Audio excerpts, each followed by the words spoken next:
कोमल एक सरकारी कॉलेज में पढ़ने वाली लड़की थी। उसके पिता आनंद एक कपड़ा मिल में काम करते थे और उसकी माँ वैष्णवी घर के काम के साथ साथ होटल के लिए खाना बनाती थी। कोमल बेटा, नाश्ता तो करती जा, तुम रोजाना ही ऐसे ही चली जाती हो। माँ, मैं कॉलेज से कुछ खा लूंगी। अरे कॉलेज से कैसे खाएगी? जाने के लिए किराया तक तो तुझे दे नहीं पाती मैं। माँ, आप परेशान मत होइए, मैं अपनी सहेली का खाना खा लेती हूँ। ऐसा बोलती हुई कोमल अपने कॉलेज के लिए निकल जाती है और वैष्णवी जानती थी कि गरीब होने की वजह से कॉलेज में कोमल से कोई बात भी नहीं करता था। वैष्णवी आनंद से बोलती है, वैष्णवी, कोमल चली गई क्या? हाँ जी, कोमल तो चली गई। क्यों, क्या हुआ? वो उसकी किताबें यहाँ रखी थी। हाँ, ये लड़की भी ना, इसे कुछ याद नहीं रहता। किताबें तो यहीं भूल गई और खाना भी नहीं खाकर गई है। आपको पता है आनंद जी, मुझसे झूठ भी बोलने लगी है ये। तुम्हारी आंखों में आंसू क्यों? अब हमारी लाडो इतनी बड़ी हो गई है, उसकी शादी हो जाएगी। हम अपनी कोमल की शादी ज्यादा दूर नहीं करेंगे। हाँ, ये बात तो आपने सही बोली। हम इसी शहर में कोमल की शादी करेंगे। वैसे आज आपको काम के लिए नहीं जाना है क्या?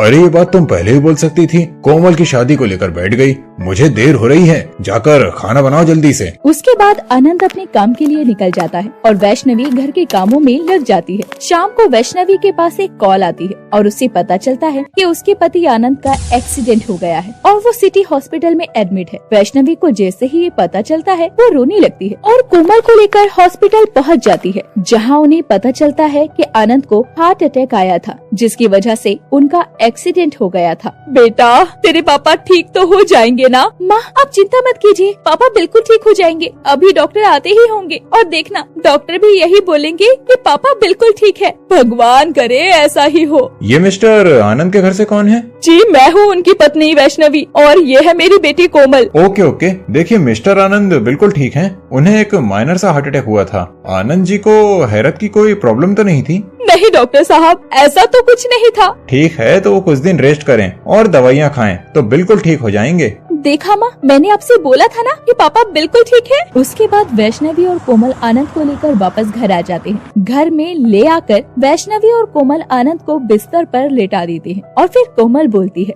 पापा अब आप कुछ दिन काम पर बिल्कुल नहीं जाओगे, बस घर पर ही रहकर आराम करोगे। अरे बेटा कोमल, अगर मैं काम पर नहीं जाऊंगा तो मुझे तनख्वाह कटकर मिलेगी और मिल के मालिक मेरी जगह किसी और को काम पर रख लेंगे। पर पापा, आपकी तबीयत भी तो ठीक नहीं है, डॉक्टर ने भी आपको आराम करने के लिए बोला है। कुछ नहीं होगा बेटा, तुम चिंता मत करो। और वैष्णवी, तुम मेरे लिए खाने का डिब्बा बांध लाओ, मैं चला जाता हूँ। मैं 3 दिन से नहीं गया, इतनी छुट्टियाँ लेना मेरे लिए सही नहीं होगा। इतना कहकर आनंद अपने काम के लिए फैक्ट्री चला जाता है और जैसे ही वो वहाँ पहुँचता है, फैक्ट्री का मालिक मिस्टर महेंद्र वहाँ मौजूद होता है और वो आनंद को देखकर कहता है, आओ आनंद, कैसे हो? मुझे पता चला तुम्हें हार्ट की प्रॉब्लम हो गई है। नहीं मालिक, ऐसी कोई बात नहीं है। अच्छा, पर तुम्हारी तबीयत तो ठीक नहीं रहती ना, और डॉक्टर ने भी बेड रेस्ट के लिए बोला है। पर साहब, बेड रेस्ट करूंगा तो मेरे घर पर रोटी कैसे आएगी? अच्छा, इनसे मिलो, ये हैं हमारे नए वर्कर जो तुम्हारी जगह पर काम करेंगे। जानते ही हो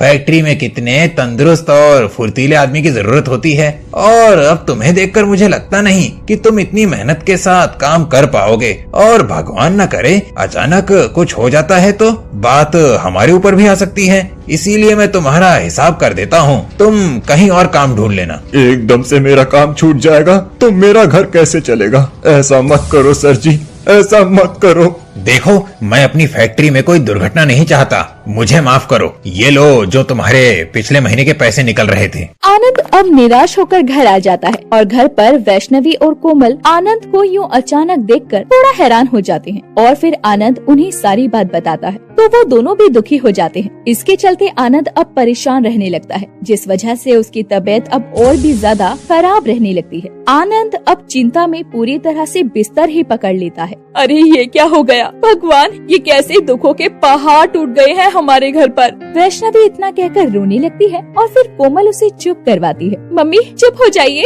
आप मत रोइए, आप ही तो हमारी हिम्मत हो। आप ही ऐसी हिम्मत तोड़ दोगी तो हम दोनों का क्या होगा? वैष्णवी, तुम रो रही हो, एक तो मेरी वजह से तुम एक एक पैसे के लिए मोहताज हो गई हो। अरे नहीं नहीं आनंद जी, मैं घबरा नहीं रही। आनंद जी आप दवाई खा लो और आराम से सो जाओ, मैं सब संभाल लूंगी। तभी उनके घर के दरवाजे की बेल बजती है। अरे कोमल बेटा देख, होटल वाले भैया आए होंगे, उन्हें जो मैंने पराठे और रोटियां बनाई है वो पकड़ा दे, मैंने दोपहर में ही बना कर रख दी थी। ठीक है माँ, मैं दे देती हूँ। अच्छा रुक, मैं खुद ही दे देती हूँ, मुझे कुछ बात भी करनी है भैया से। वैष्णवी दरवाजे पर खुद ही पराठे लेकर पहुँच जाती है। अरे ये लो भैया आपके पराठे और रोटियां, और होटल के मालिक से बोलना अगर 2 टाइम का भी बनाना हो तो बता दे, मैं बना दिया करूँगी। ठीक है बहना, मैं सर से कह दूंगा, अभी तो बस दोपहर के ही पराठे रोटी बनाने के लिए बोला है। वो वर्कर वो रोटी और पराठे लेकर वहाँ से चला जाता है। फिर कोमल बोलती है, मम्मी आप 2 टाइम के पराठे रोटी कैसे बना पाओगी? एक तो घर का काम, पापा की देखभाल और ऊपर से ये होटल का काम है, आप कैसे कर पाओगी सब? मैं कॉलेज से कुछ दिनों की छुट्टी ले लेती हूँ, इससे आपकी मदद हो जाएगी। अरे नहीं नहीं बेटा, तू छुट्टी मत ले, मैं सब कर लूंगी। वैसे भी तेरा आखिरी साल चल रहा है, तो अपनी पढ़ाई पर ध्यान दे। उसके बाद ऐसे ही कुछ दिन बीतते हैं और फिर एक दिन कोमल कॉलेज से वापस आ रही होती है। तभी वो देखती है कि बाजार में एक नई दुकान खुली है, जहाँ पर खाने की अलग अलग वैरायटियाँ मिल रही थी। वो घर आकर अपनी मम्मी को बताती है, मम्मी आपको पता है बाजार में एक नई दुकान खुली है, वहाँ पर बहुत तरह तरह का खाना मिल रहा है, जैसे चाइनीज, साउथ इंडियन और इटालियन, बहुत सारी चीजें। जब मैं उस दुकान के पास गई तो वहाँ वो नूडल बना रहा था, उन्हें देखकर मेरा भी मन किया कि बस खा लूं।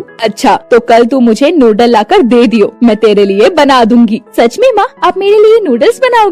अरे हाँ हाँ बना दूंगी, तुम कल कॉलेज से आते हुए सारा सामान बाजार से ले आना। उसके बाद दूसरे दिन कोमल अपनी मम्मी को नूडल्स बनाने का सारा सामान लाकर दे देती है। मम्मी ये रहा नूडल का सामान। अरे बेटा वहीं साइड में रख दे, अभी मैं यहाँ होटल के लिए आलू के पराठे बना दूं, उसके बाद मैं तुम्हारे लिए नूडल बना दूंगी। कोमल सामान को साइड में रखकर अपनी मम्मी को आलू के पराठे बनाने में मदद करती है और तभी उसके दिमाग में एक तरकीब आती है और वो बोलती है, मम्मी आप मेरे लिए नूडल वाला पराठा बना सकती हैं? अरे हाँ हाँ बना दूंगी। ठीक है मम्मी, फिर आप मेरे लिए नूडल वाला पराठा बना दो। उसके बाद वैष्णवी अपने पराठे पूरे करके कोमल के लिए नूडल वाला पराठा बना देती है। कोमल, अरे ओ कोमल, ले तेरा नूडल वाला पराठा बन गया। कोमल भागती हुई आती है और देखती है कि उसकी माँ ने नूडल वाला पराठा बना दिया है और जैसे ही वो उस पराठे को खाती है तो कहती है, मम्मी क्या पराठा बनाया है आपने? इतना स्वादिष्ट पराठा तो मैंने आज तक नहीं खाया, बहुत अच्छा है, आप भी खाकर देखो ना मम्मी। अरे हाँ हाँ बेटा मैं भी खा लूंगी। मम्मी क्यों ना हम बाजार में नूडल वाले पराठे की दुकान खोले, इससे कम लागत भी आएगी और हमें लाभ भी ज्यादा होगा। अरे बोल तो तू ठीक रही है, लेकिन दुकान खोलने के लिए पैसे कहाँ से आएंगे? मम्मी हम पैसे लोन भी तो ले सकते हैं ना, और जैसे ही अपना बिजनेस आगे चलेगा तो हम लोन चुका देंगे। हाँ ये ठीक रहेगा। फिर कोमल बैंक से लोन लेकर नूडल्स पराठे का एक छोटा सा ढाबा खोलती है, जिस ढाबे पर वैष्णवी नूडल पराठे बनाकर बेचती है और लोगों को वैष्णवी के हाथ के बनाए हुए वो नूडल पराठे बहुत पसंद आते हैं और लोग भी तरह तरह के पराठे खाना भूल ही जाते हैं। वो वैष्णवी के ढाबे पर ही नूडल पराठे खाने आने लगते हैं। वैष्णवी पूरे शहर में नूडल पराठे वाली के नाम से फेमस हो जाती है। दोस्तों अगर आपको हम पूछे कि आपको किस चीज के पराठे खाना पसंद है तो आप कौन से पराठे चुनेंगे, हमें कमेंट करके जरूर बताएं और ऐसे ही कहानियों के लिए हमारे चैनल को सब्सक्राइब करें।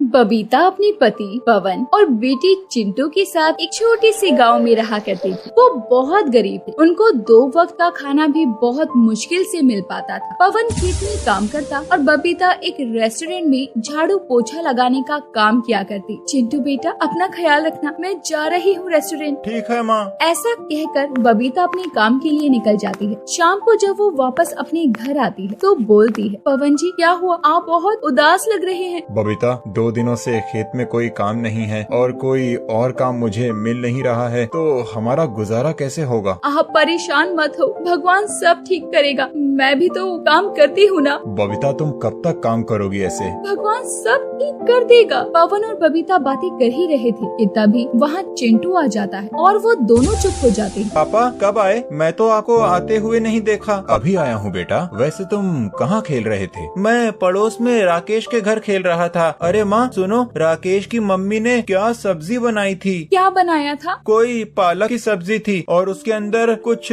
सफेद सफेद भी था। उसकी इतनी अच्छी खुशबू आ रही थी ना मम्मी, मेरा तो मन करने लगा कि मैं भी खा जाऊं। ऐसा क्या दिक्कत आया है तू जो पालक की सब्जी थी? अरे बबीता, ये पालक पनीर की बात कर रहा है। आपको कैसे पता जी कि पड़ोस में पालक पनीर की सब्जी बनी है? मैं राकेश के पापा को बाजार में पालक और पनीर खरीदते हुए देखा था। अच्छा, तभी आपको पता है कि पालक पनीर की सब्जी है वहाँ। मम्मी, आप भी कभी बनाया करो ना वो पागल पनीर की सब्जी। बेटा, पागल पनीर नहीं, पालक पनीर। हाँ हाँ, पागल पनीर। हाँ ठीक है, बना दूंगी। बबीता ने अपने बेटे से कह तो दिया था कि वो पालक पनीर बनाएगी, पर वो जानती थी कि पालक पनीर बनाना उनके लिए आसान नहीं है। ऐसे ही दूसरा दिन होता है और वो रेस्टोरेंट जाती है और देखती है कि रेस्टोरेंट में तो पार्टी हो रही थी। नमस्ते सर, आपने बताया नहीं कि रेस्टोरेंट में पार्टी होगी आज? बबीता, मुझे भी नहीं पता था। ये तो सुबह ही बुकिंग आई थी और तुम तो जानती हो कि बिजनेस इस टाइम कितना गिरा हुआ चल रहा है, इसीलिए मैंने हाँ कर दी। अब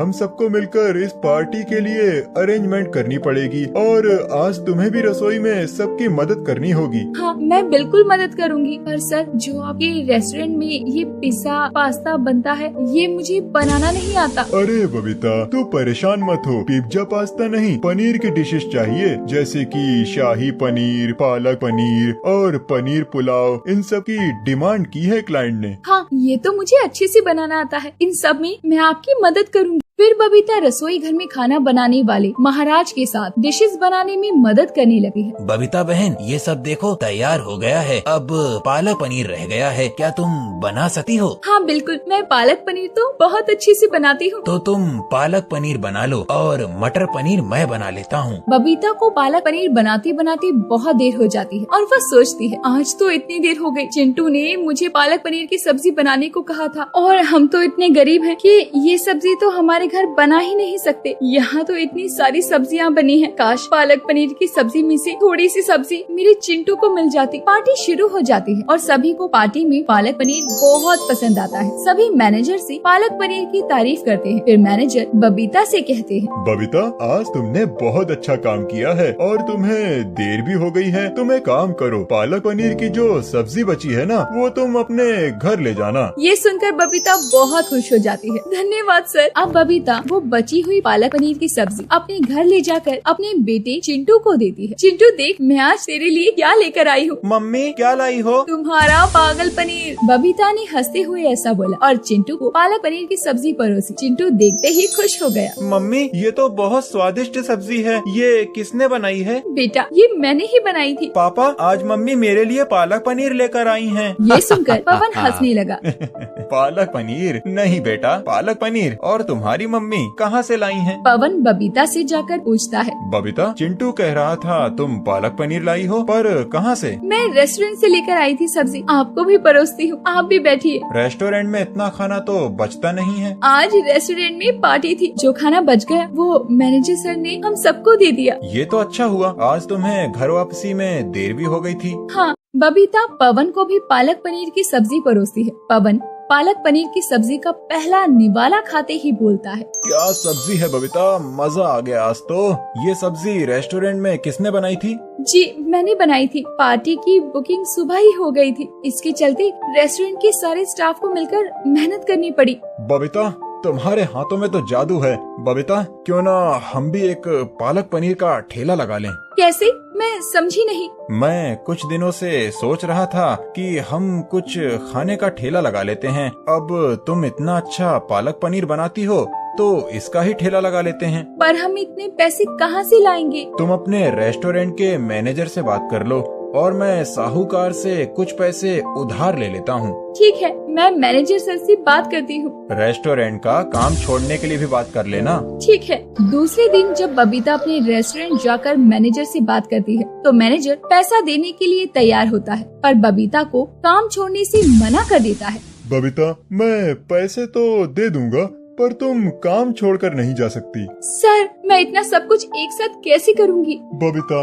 अब ये तुम देखो। बबीता निराश होकर अपने घर जाती है और पवन को ये सब बताती है। पवन जी, मैनेजर सर ने पैसे देने के लिए तो मना नहीं किया, पर वो काम छोड़ने नहीं दे रहे। बबीता, तुम परेशान मत हो, मैंने साहूकार से बात की थी, वो मुझे उधार पैसे दे देगा। मैं कल ही जाकर पैसे ले आता हूँ। पवन साहूकार से पैसे ले आता है और उन पैसों से पालक पनीर की सामग्री का सामान ले आता है और फिर बबीता उससे पालक पनीर की सब्जी तैयार करती है। सब्जी तो तैयार हो गई, पर ये हम बेचेंगे कहाँ? मम्मी, क्यों ना मेरे स्कूल के पास आप अपने पालक पनीर की सब्जी का ठेला लगा लो। ये बात तो तुमने ठीक कही चिंटू। हाँ, वहाँ हमारा काम बहुत अच्छा चल सकता है। ठीक है, तो हम वहीं पर अपना ठेला लगाएंगे। चिंटू के स्कूल के पास बबीता अपना ठेला लगाती है और उसकी पालक पनीर की सब्जी इतनी स्वादिष्ट होती है कि जो भी खाता है वो उसके पालक पनीर का दीवाना होता चला जाता है और उनका काम इतना अच्छा चलने लगता है कि बबीता पालक पनीर वाली के नाम से फेमस हो जाती है और अब वो ठेले पर नहीं बल्कि स्टॉल पर पालक पनीर की सब्जी बेचने लगती है और उनके हालात भी सुधर जाते हैं।